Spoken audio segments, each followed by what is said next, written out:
2026 va être la meilleure année de ta vie parce que tu vas apprendre à faire les choses qui te paraissent difficiles. Ton cerveau agit toujours en cohérence avec l'image que tu as de toi. James Clear en parle très bien dans son livre Atomic Habits. On ne change pas par des objectifs mais par l'identité. Par exemple, dire je vais à la salle de sport 3 fois par semaine, ce n'est pas une identité, c'est juste une intention. Mais dire je suis sportif, sportive, là, tout change. Parce que ton cerveau ne se demande plus est-ce que j'ai la motivation. Il se demande qu'est-ce qu'une personne sportive ferait là maintenant. Et il agit en conséquence. À l'inverse, si au fond de toi tu te dis je ne tiens jamais, je repousse toujours, je n'y arrive pas, je commence fort mais je lâche. Alors même avec les meilleurs objectifs du monde, ton cerveau va te ramener à cette version de toi. Pas parce que tu es faible, mais parce que ton cerveau préfère être cohérent plutôt que performant. Dès que tu fais quelque chose qui ne colle pas à l'image que tu as de toi, il crée une tension. Et pour supprimer cette tension, il te fait revenir à l'ancien toi. Changer, ce n'est pas d'abord faire plus, c'est te voir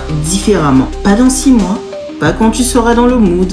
Maintenant. C'était l'épisode 4 de ta série 2026 commence dans ton cerveau. Demain, dans l'épisode 5, je vais te parler de la décision intérieure finale. Celle que ton cerveau doit prendre avant même que tu te fixes un objectif. Et je t'offrirai un guide complètement gratuit pour t'aider à créer cette clarté mentale sans t'éparpiller. Dis-moi, si tu devais compléter cette phrase aujourd'hui, je suis quelqu'un qui... Tu dirais quoi? Et abonne-toi pour mieux comprendre ton cerveau.